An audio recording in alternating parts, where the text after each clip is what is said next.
Class 10th math chapter 1 real numbers part 4 इस chapter की चौथी वीडियो है। देखो क्वेश्चन है find the LCM and HCF of the following integers by applying the prime factorization method. तो prime factorization method से हमें इनके एचसीएफ और एलसीएम निकालने हैं। तो इसका फर्स्ट पार्ट है जो हमें नंबर दे रखे हैं 12, 15 एंड 21। तो हम इनके प्राइम फैक्टर निकालते हैं। पहले यहाँ 12 के 2 6 द 12, 2 3 द 6 और 3 1 द 3। अब यह है 15 के निकालेंगे, 3 5 द 15 और 5 1 द 5। अब 21 के तो ये जाएगा 3 7 द 21 और 7 1 द 7। तो अब इस 12 के जो फैक्टर हुए वो है 2 की पावर 2 इंटू 3 की पावर 1 और 15 के जो फैक्टर हुए वो है 3 की पावर 1 और 5 की पावर 1। 21 के फैक्टर जो हुए वो हुए 3 की पावर 1 और 7 की पावर 1। अब हमें एचसीएफ निकालना है और एलसीएम निकालना है। तो एचसीएफ निकालने के लिए हम देखेंगे जो इसमें कॉमन है, उसमें जो कॉमन आए हुए हैं, जो फैक्टर कॉमन है उसके अंदर से लोएस्ट पावर किसके अंदर है। इसमें देखें 2 है, इसमें 2 नहीं है, इसमें 3 है, 3 की 1 पावर है, तीनों में ही 1 पावर है तो लोएस्ट पावर भी 3 की पावर 1 ही हो गई, यानी एचसीएफ जो आ गया इसका 3 आ गया। अब हम एलसीएम निकालेंगे। एलसीएम निकालने के लिए पहले हमारे पास में जो कॉमन है 3 की पावर 1, 3 की पावर 1, 3 की पावर 1, तो इसमें से हाईएस्ट पावर लिखेंगे। हाईएस्ट पावर भी 3 की पावर 1 ही है। फिर उसके बाद में 2 की पावर वाले लिखेंगे, फिर ये 7 के लिखेंगे, 5 के लिखेंगे, तो हाईएस्ट पावर वाले लिखेंगे। तो इसमें सिंगल सिंगल ही है। अब ये 2 की पावर 2 लिखेंगे और ये 5 की पावर 1 और ये 7 की पावर 1। अब इनको मल्टीप्लाई कर देंगे तो ये आ जाएगा 3 इंटू 4 इंटू 5 इंटू 7 यह जाएगा। इनको मल्टीप्लाई करेंगे 5 5 4 द 20, 23 द 60 और 6 42 यह आ जाएगा 420 एलसीएम। अब सेकंड पार्ट है इसका। सेकंड पार्ट में यहाँ पर है 17, 23 एंड 29। तो देखो 17 ये हम फैक्टर करें, 17 खुद प्राइम नंबर है तो 17 से ही जाएगा।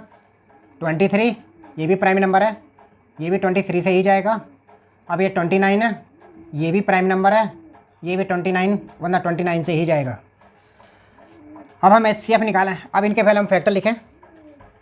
तो 17 के फैक्टर हो गए 17 की पावर 1, 23 के फैक्टर हो गए 23 की पावर 1 और 29 के फैक्टर हो गए 29 की पावर 1। अब हम एचसीएफ लिखेंगे इनके। तो इनमें से देखें कोई भी फैक्टर इसके अंदर कॉमन नहीं है तो 1 से सभी को मल्टीप्लाई इस तरह से हम लगा सकते हैं, इसलिए एचसीएफ इनके अंदर से 1 है। इसमें जो इनका जो एचसीएफ हो गया वो 1 हो गया। अब हम एलसीएम निकालेंगे। एलसीएम निकालने के लिए हम इनमें से जो हाईएस्ट फैक्टर हैं कॉमन वाले तो उनमें से लिखेंगे। तो ये 17 की पावर 1, ये 23 की पावर 1 और ये 29 की पावर 1 यही आएगा। इनको मल्टीप्लाई कर देंगे। मल्टीप्लाई करके ये जो आएगा 11339 ये मल्टीप्लाई करके इनको आ जाएगा और ये इसका एलसीएम हो गया। दूसरा है थर्ड पार्ट इसका। थर्ड पार्ट है 8, 9 एंड 25। 8, 9 एंड 25। 8 के हम फैक्टर करेंगे तो 2 4 द 8, 2 2 द 4, 2 1 द 2। 9 के करेंगे फैक्टर तो 3 3 द 9, 3 1 द 3। 25 के करेंगे तो 5 5 द 25, 5 1 द 5।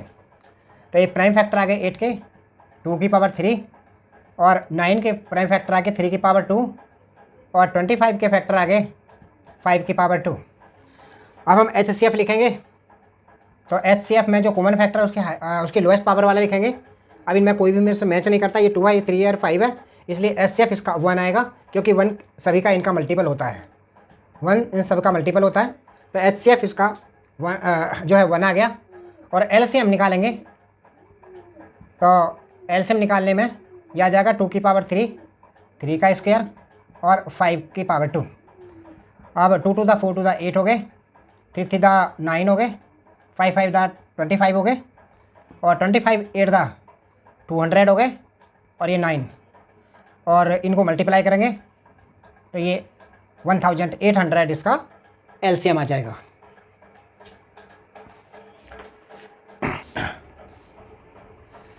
देखो नेक्स्ट क्वेश्चन है, given that HCF 306 and 757 657 is equal to 9, तो फाइंड एलसीएम ऑफ 306 एंड 657 का एलसीएम फाइंड करो।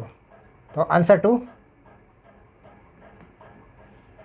HCF दे रखा है, ये दे रखा है HCF ऑफ 306 और 657 इज इक्वल टू 9। हमसे एलसीएम पूछा है, तो फार्मूला है HCF इंटू में LCM, LCM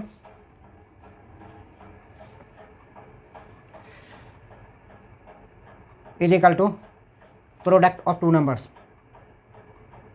the product of two numbers।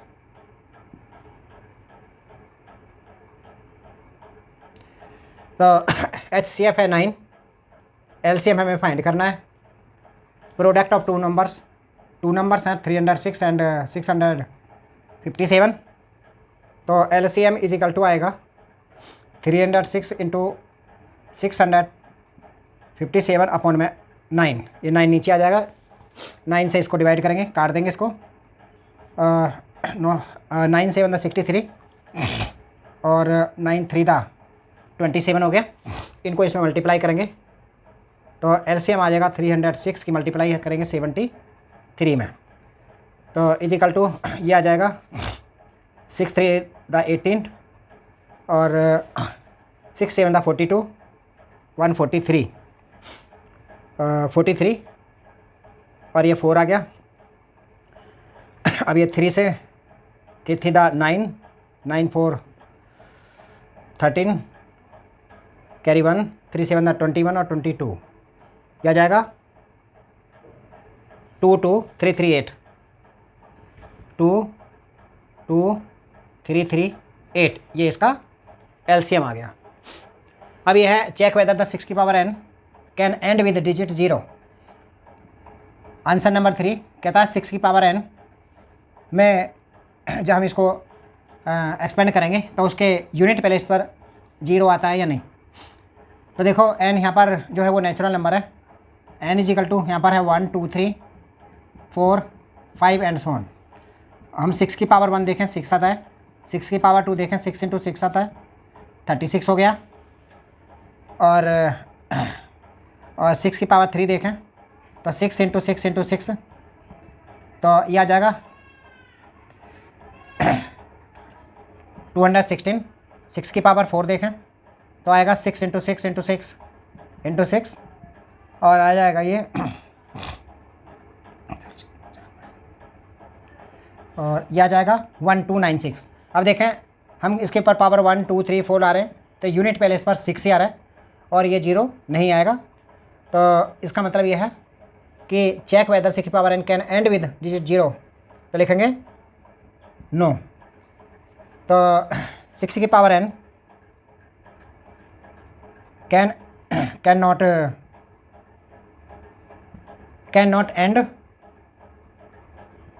And with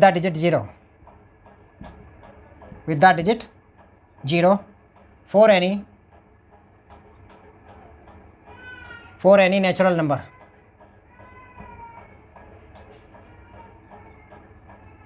for any natural number n। आगे है एक्सप्लेन वाई 7 इंटू 11 13 प्लस में 13 and 7 into 6 into 5 into 4 into 3 into 2 into 1 plus 5 are composite numbers. तो देखते हैं composite numbers ये हैं या नहीं है। यह 7 इंटू 11 इंटू 13 प्लस में 13 कंपोजिट नंबर्स होते हैं जिनके 2 से ज़्यादा फैक्टर होते हैं। अब देखें इसमें 13 कॉमन है, इन दोनों में 13 कॉमन है, तो हमने 13 बाहर कॉमन ले लिया, ये आएगा 7 इंटू 11 प्लस में 1 आ गया 13, यह आ जाएगा 77 और 78। अब 78 के हम फैक्टर करें तो ये आएगा 2 से, 2 3 6, 2 9 18, 3 से जाएगा, 3 3 3 9। तो इसके आगे फैक्टर 13 इंटू 13 इंटू 3 इंटू 2, ये फैक्टर आगे। तो ये 2 से ज़्यादा फैक्टर हैं, तो ये कंपोजिट नंबर्स हैं, ये कंपोजिट नंबर है। सो 7 इंटू 11 इंटू 13 प्लस में 13 is a composite number, is a composite number. ये एक कंपोजिट नंबर है। दूसरे वाला है इसमें 7 into 6 into 5 into 4 into 3 into 2 into 1 plus 5। तो इन दोनों से देखें 5 कॉमन है, तो यहाँ पर हो जाए 7 into 6 into 4 into 3 into 2 plus में 5 1 प्लस में 1, क्योंकि हमने 5 कॉमन ले लिया। 5 इनको मल्टीप्लाई करें 42 आया, इंटू में 2 3 6 और 6 4 24 और प्लस में 1। अब इनको मल्टीप्लाई करें 96 और ये आ जाएगा, ये 1009 से ही जाएगा। तो इसके ये फैक्टर हो गए 5 इंटू 1009, तो एक 1 इसका फैक्टर हो गया। ये भी एक कंपोजिट नंबर है। तो 7 into 6 into 5 into 4 into 3 into 2 into 1 और plus 5 is a composite number, is a composite number.